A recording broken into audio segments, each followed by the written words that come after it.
আসসালামু রহমতুল্লাহি ওয়া বারাকাতুহু। অত্যন্ত আনন্দের সঙ্গে জানাচ্ছি যে বাংলাদেশের পথিযশা সাংবাদিক, মজলুম সাংবাদিক, জনমানুষের নেতা জনাব মাহমুদুর রহমান সাহেব, আমার দেশ পত্রিকার সাংবাদিক এবং সম্পাদক জনাব ডক্টর মাহমুদুর রহমান সাহেব জেল থেকে আজকের মুক্তি লাভ করেছেন। আল্লাহর দরবারে শুকরিয়া আদায় করছি, আলহামদুলিল্লাহ। আমি বর্তমানে এই সরকারকে ধন্যবাদ জানাই যে বাংলাদেশের স্বাধীনতা যে হয়েছে 5ই আগস্ট, যে নতুন করে এদেশের জনগণ যে স্বাধীনতা পেয়েছে তার যে একটি সুদৃষ্টান্ত সেটা স্থাপন হলো জনাব ডক্টর মাহমুদুর রহমান সাহেবের মুক্তির মধ্য থেকে। কেন বলছি এই কথা? জালিম ফেসিবাদ শেখ হাসিনা অন্যায়ভাবে ডক্টর মাহমুদুর রহমানের বিরুদ্ধে বিচার করে এমনকি 7 বছর পর্যন্ত তার রায় দিয়েছিল, যে কারাদণ্ডের রায়, যেটা সম্পূর্ণ অন্যায়ভাবে তাকে এ ধরনের কার্যক্রম করেছিল। তার উপরে কুষ্টিয়াতে হামলা করেছিল, তাকে রক্তাক্ত করেছিল সরাসরি কুষ্টিয়ার ছাত্রলীগের সভাপতি, সম্ভবত তুষার নামের সভাপতি। আমি সে বিষয়ে অনেকবার কথা বলেছি।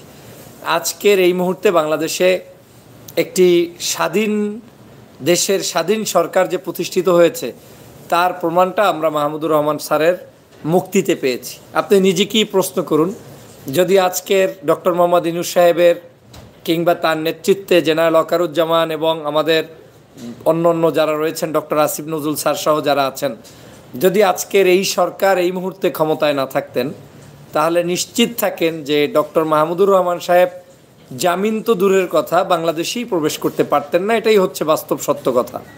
কারণ গত প্রায় 5 বছরের অধিক সময় পর্যন্ত তিনি বাংলাদেশে থাকতে পারছেন না, তাকে বাংলাদেশে ঢুকতে দেওয়া হচ্ছে না।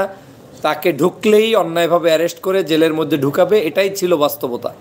কিন্তু আজকের স্বাধীন একটি দেশ এবং সুন্দরভাবে বিচার ব্যবস্থা যে পরিচালিত হচ্ছে, অন্ততপক্ষে শতগুণ ভালো ব্যবস্থাপনা, যে 1000 গুণ ভালো ব্যবস্থাপনা যে আওয়ামী লীগের চাইতে ভালো হচ্ছে, তার প্রমাণ হচ্ছে মাহমুদুর রহমান স্যারের মুক্তি। কালকে আমি আপনাদেরকে বলেছিলাম, দেশবাসী আপনারা সহযোগিতা করুন। আন্দাজে আমরা একজন আরেকজনের পিছনে লেখালেখি, গুজব সৃষ্টি করা, কাউকে খোঁচাখুচি না করে সরকারকে সহযোগিতা করুন। আমি গতকালকেই বলেছিলাম যে মাহমুদুর রহমান সাহেব হয়তো 1 থেকে 2 দিনের মধ্যেই মুক্তি পেয়ে যাবেন। অতএব মাহমুদুর রহমান স্যারের মুক্তিকে কেন্দ্র করে কেউ অন্যায়ভাবে কাউকে দোষারোপ করা কিংবা আমাদের এই তত্ত্বাবধায়ক সরকার আমাদের আন্দোলনের ফসল, আমাদের বর্তমান দেশের সকল মানুষের আন্দোলনের ফসল, এই সরকারকে বিতর্কিত হতে দেয়া যাবে না। আজকে তার সফলতা, গতকাল রাত 12টায় টকশোতে বলেছি আপনাদেরকে, আজকের এখন থেকে আরও প্রায় 2-3 ঘন্টা আগে, যদি মিস্টেক না করে থাকি, মাহমুদুর রহমান স্যার জেল থেকে মুক্ত হয়ে বাতাসে ঘুরছেন। অতএব আমাদেরকে ধৈর্য ধরতে হবে, আমাদেরকে সময় দিতে হবে। কারণ এই সরকার আপনার শত্রু না, আমার শত্রু না। সরকার আমাদের মিত্র, সরকার আমাদের কাজ করছে এবং মাহমুদুর রহমান স্যারেও জানে যে কখন কিভাবে জামিন নিতে হবে। কারণ জামিন নেওয়ার যে প্রসেসটা রয়েছে সেটার জন্যই একটা এই কালক্ষেপণ, যে 4-5 দিন তাকে জেলের মধ্যে বন্দি থাকতে হয়েছে, সেটা আজকের এই প্রসেসগুলো হওয়ার কারণেই।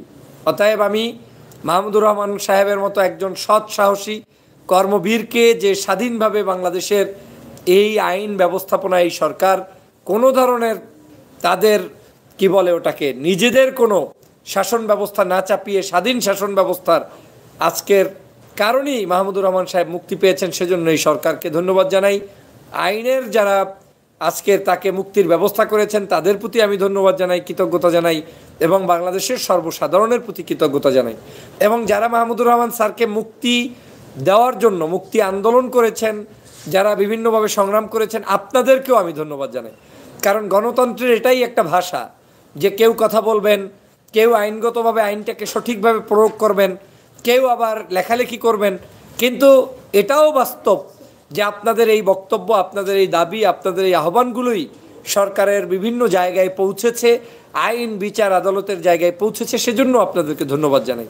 তবে যারা এটাকে দিয়ে হতাশা লীগের মতো কুচক্রী মহল সেজে দুষ্ট অন্য কোনো ভিন্ন উদ্দেশ্য সাধন করার চেষ্টা করেছিলেন, তারা ব্যর্থ হয়েছেন, তারা পরাজিত হয়েছেন এবং আবার আগামী দিনেও আপনারা পরাজিত হবেন।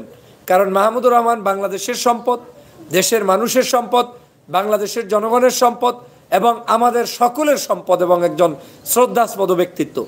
দল আপনার হতে পারে ভিন্ন, মত আপনার হতে পারে ভিন্ন, কিন্তু একজন দেশপ্রেমিক নাগরিকের পক্ষে আপনি অবস্থান নেবেন, তার পক্ষে দাঁড়াবেন, এটাই জনগণ চায়। আসুন আমরা আমাদের এই প্রিয় মাতৃভূমিকে সুন্দরভাবে গঠন করি এবং মাহমুদুর রহমান স্যারের মতো যারাই বাংলাদেশের জন্য লড়াকু সৈনিক হিসেবে কাজ করছেন প্রত্যেককে আমরা যথাযথ সম্মানপূর্বক দেশের মানুষের মুক্তির জন্য, মুক্তি আন্দোলনে তাদেরকে নেতৃত্বের জায়গায় বসিয়ে আমরা কাজ করি এবং সেই প্রত্যাশা আমি রাখতেই পারি। আজকের এই সরকারকে আমি এজন্যই ধন্যবাদ জানাই যে গতকালকে ডক্টর আসিফ নজরুল ইতিমধ্যেই বিবৃতি দিয়ে বলে দিয়েছেন যে মাহমুদুর রহমান স্যারের মামলাটা কী ধরনের, কিভাবে তিনি মুক্তি পাবেন এবং কেন তাকে জেলে যেতে হয়েছে, কি কি কার্যক্রম সব। এবং একদিনের মধ্যে, পরবর্তী কালকের তার বিবৃতির পরেই আজকের দিনের মধ্যে তিনি সুষ্ঠু সুন্দর ধারায় যে মুক্তি পেলেন। এটাই আমরা চেয়েছিলাম যে আমার দেশে যে কোনো ব্যক্তি আইনের আদালতের কাছে তার জবাব দিতেই হতে পারে। একজন ব্যক্তি, তার বিরুদ্ধে মামলা হতে পারে, একজন ব্যক্তির বিরুদ্ধে অভিযোগ আসতে পারে, কিন্তু সত্য বস্তুনিষ্ঠ অভিযোগের ভিত্তিতে আপনাকে বিচার করতে হবে। আমরা গত 16 বছরে কি এরকম কোনো একটা বিচার পেয়েছি যে মাহমুদুর রহমান সাহেবের মতো মানুষ, যার 100-র অধিক তার বিরুদ্ধে মামলা, তিনি জামিনে মুক্তি পাবেন এরকম কল্পনা কি গত 16 বছরে কেউ করতে পেরেছেন? পারেন নাই। কিন্তু বাংলাদেশে এই তত্ত্বাবধায়ক সরকারের অধীনেই আজকে তিনি জামিনে মুক্তি পেয়েছেন এবং এরকম করে আরও হাজার হাজার নেতাকর্মী যারা জুলুমের শিকার হয়েছেন, অত্যাচারের শিকার হয়েছেন, প্রত্যেকেই মুক্তি পাচ্ছেন। আপনারা শুনেছেন গতকালকের আমাদের শ্রদ্ধাস্পদ একজন ব্যক্তিত্ব, ইসলামিক স্কলার শায়েখ ডক্টর মিজানুর রহমান আজহারি দীর্ঘ প্রায় 5 বছরের সময় পরে বাংলাদেশে প্রত্যাবর্তন করেছেন।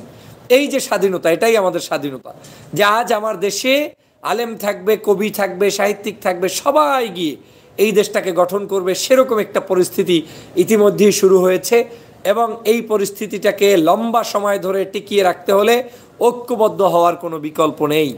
আসুন সবাই মিলে আমরা যার যার জায়গা থেকে যে যতটুকু পারি সে ততটুকু আমরা ঐক্যবদ্ধ রাখার জন্য চেষ্টা চালিয়ে যাব, মানুষকে পজিটিভ মেসেজ দেওয়ার চেষ্টা করব।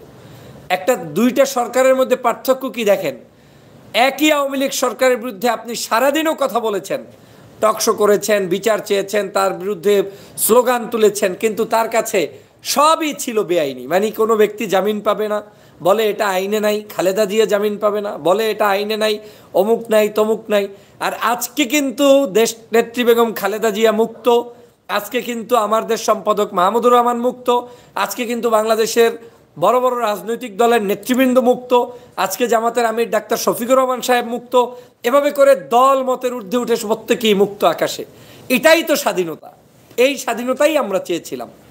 অতএব এই স্বাধীনতার সংগ্রামকে টিকিয়ে রাখার জন্য সবাই মিলে ঐক্যবদ্ধভাবে এই তত্ত্বাবধায়ক সরকারকে সহযোগিতা করে এই সরকারের মাধ্যমে একটি সুষ্ঠু সুন্দর ধারার নির্বাচন পদ্ধতি করতে হবে এবং সেই নির্বাচন হতে হবে আওয়ামী লীগ বিহীন একটি নির্বাচন, যেখানে শেখ হাসিনা, আওয়ামী লীগের এই খুনি হাসিনার কেউ থাকতে পারবে না, তাদেরকে বাদ রেখে। কারণ কোনো খুনির সাথে কোনো আপোষ করা যাবে না, যারা করবে তাদের সাথে আমরা নাই। এইরকম একটি চরম ইস্পাত দৃঢ় শক্তি নিয়ে আমাদেরকে দেশ গঠনে এগিয়ে আসতে হবে। সর্বশেষ আবারও মাহমুদুর রহমান স্যারের দীর্ঘায়ু কামনা করছি, তার মা অসুস্থ, তার মায়ের জন্য সকলের কাছে দোয়া কামনা করছি। বাংলাদেশ সরকারকে বর্তমানে এই তত্ত্বাবধায়ক সরকার ডক্টর ইউনূস সাহেবের নেতৃত্বে যারা পরিচালনা করছেন এবং সেনাবাহিনীর নেতৃত্বে যে দেশ চলছে, এই জেনারেল ওয়াকারুজ্জামান সহ সবাইকে ধন্যবাদ জানিয়ে বিচার বিভাগের প্রতি পূর্ণ আস্থা রেখে আমার বক্তব্য শেষ করছি। ধন্যবাদ সবাইকে। আসসালামু আলাইকুম ওয়া রাহমাতুল্লাহি ওয়া বারাকাতুহু।